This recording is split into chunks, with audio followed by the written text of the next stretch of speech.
Hallo zusammen! Heute geht es wieder ums Thema Kamin.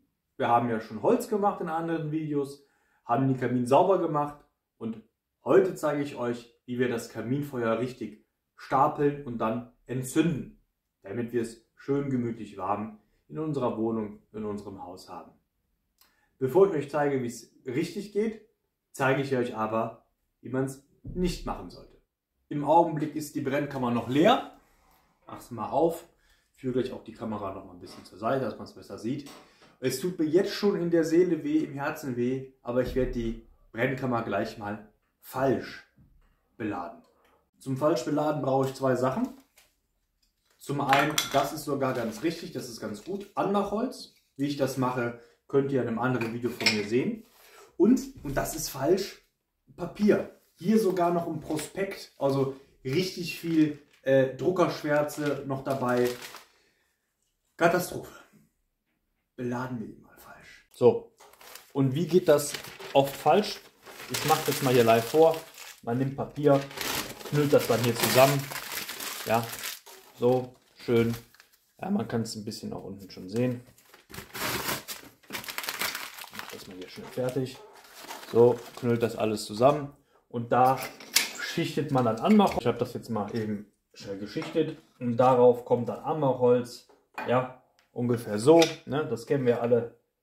So, mal gucken, dass man das auch hier schön auf der Kamera sieht.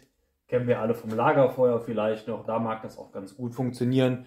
Und dann wird der Mist hier einfach angemacht. Und man hat dann relativ kurz danach brennt das Papier runter. Und wir legen dann einen richtigen Holzscheit halt nach. So habe ich es früher auch gemacht.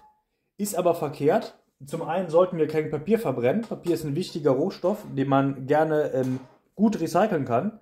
Und zum anderen produziert Papier zwar viel Flammenbild, aber wenig anbleibende Hitze, auch keine Glut, sehr, sehr viel Asche. Das ist nicht gut. Habt ihr hinterher nur die Ascheschublade sehr, sehr schnell voll. Deswegen, so machen wir es nicht. Ich zeige euch jetzt, wie es richtig geht. Lassen wir das alles hier wieder raus. Die Besonderheit ist, ein Kamin wird von oben nach unten angezündet. Ungefähr auf dem letzten Drittel zündet man den Kamin an. Wie eine Kerze. Wir nehmen Holzscheite. Richtig schöne Holzscheite. Habe ich selber gespaltet. Könnt ihr auch sehen. Video verlinke ich euch auch. Die legen wir erstmal unten rein als Basis. Ne, ungefähr, ja, die habe ich mir jetzt natürlich im Vorfeld ein bisschen zurechtgelegt. Diese Größe. Ne? Schön große, massive Holzscheite. Ich gehe später mit der Kamera nochmal drauf, dass man es dann genauer sieht. Darauf, das ist dann die zweite Ebene, kommen dann kleinere Holzstücke. Die kommen so schräg drüber. Ne? Wie bei so einem Jenga-Turm. Immer so. Und dann als dritte Ebene kommen dann wieder unsere Anmachhölzer. Auch so schräg drauf. Ich lege immer ein Holz dazwischen, auf dem ich dann später den Anzünder platziere. Als Anzünder habe ich mir heute so einen hier genommen. Man kann auch normale Grillanzünder nehmen, das ist jetzt kein Verbrechen, aber die sind natürlich ein bisschen schöner, ökologischer. Das ist Holzwolle in Wachs getränkt. So, und dann kommen die Anmachhölzer, ich mache immer so drei Stufen, 3 Scheiben, kommen so drauf. So, dritte, und dann lege ich meistens noch ein Anmachholz in dieses Mittelloch hier hin. So. Jetzt dachte ich, ich zeige das auch einmal so, dass ihr es auch schön sehen könnt. Hier unten ist das größere Holz, hier dann das kleinere auf der zweiten Ebene, da liegt auch der Anzünder. Und ganz oben ist dann halt das Anmachholz. Das wird jetzt hier in der Mitte entzündet und brennt sich dann so hoch. Wichtig ist natürlich immer den Rauchabzug vom Ofenrohr öffnen. Da bin ich wieder mit Feuerzeug. Ich zünde das mal an. Übrigens würde ich mich freuen, wenn ihr den Kanal abonniert. Ich habe noch ein paar andere interessante Ideen für euch. Unter anderem, wie man mit so einem Eierkarton und einem Trockner ganz, ganz tolle Kaminanzünder kostenlos herstellen kann. Aber so viel erstmal dazu. Zünden wir ihn mal an. So. Beim Entzünden mache ich es immer so, ich lasse die Klappe immer oder die Tür mal einen Augenblick auf. Ja, man sieht das sehr gut. Okay, super. Bis der Rauch hochsteigt, damit der Kamin möglichst viel Luft ziehen kann. So. Jetzt gleich, da sieht man schon den ersten Rauch. Jetzt gleich mache ich die Klappe dann zu. Kiste schön drin. Und ihr seht, entzündet sich super. Anzündholz ist richtig schön trocken. Langsam zumachen.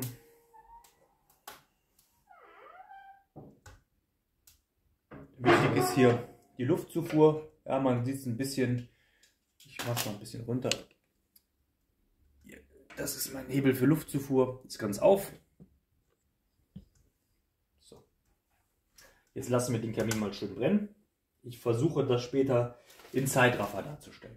Und dann, wenn das Feuer jetzt quasi von oben nach unten runterfällt, die Glut, die anderen größeren Holzscheite entzündet, die Hitze stärker wird, dann können wir natürlich, wenn wir ein schönes Glutbett haben, den nächsten Scheit nachlegen.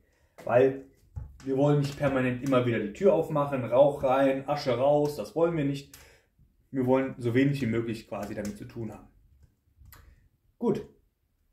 Ich würde sagen, wir sehen uns wieder, wenn ich den Holzscheit nachlege. Ich versuche jetzt eine Aufnahme in Zeitraffer. Hoffen wir, dass es klappt. Bis später.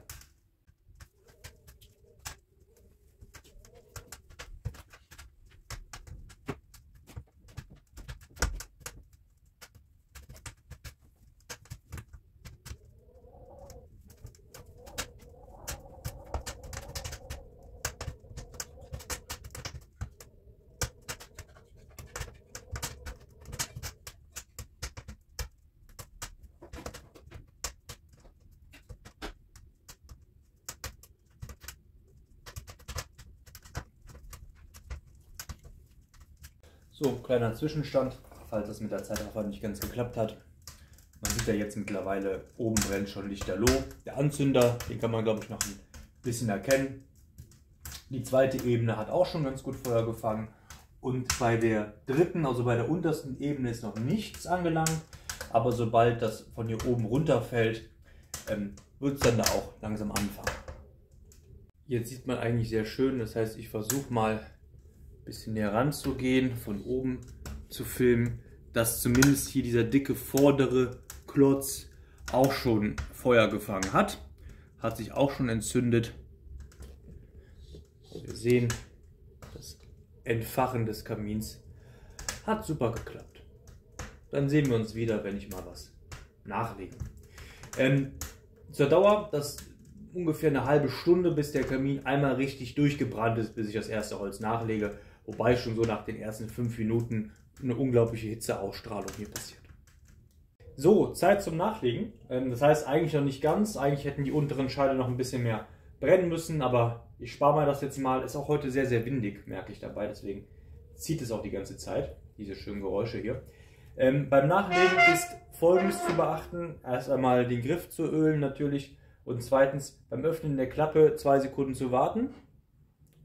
Nur einen Spalt aufmachen, bis sich dann hier dieser Luftdruck quasi hergestellt hat. Sonst, wenn mir das direkt auf einmal aufreißt, dann fliegt die ganze Asche umher.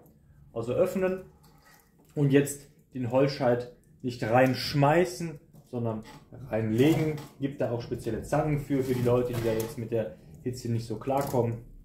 Und wer die reinschmeißt, beschädigt ihr die Steine, Schamottsteine. Klappe zu. Und zum Abschluss noch ein Bild, wie das neu reingelegte Holz direkt Feuer fängt und schön die Glut, das Feuer weiter am Leben ist.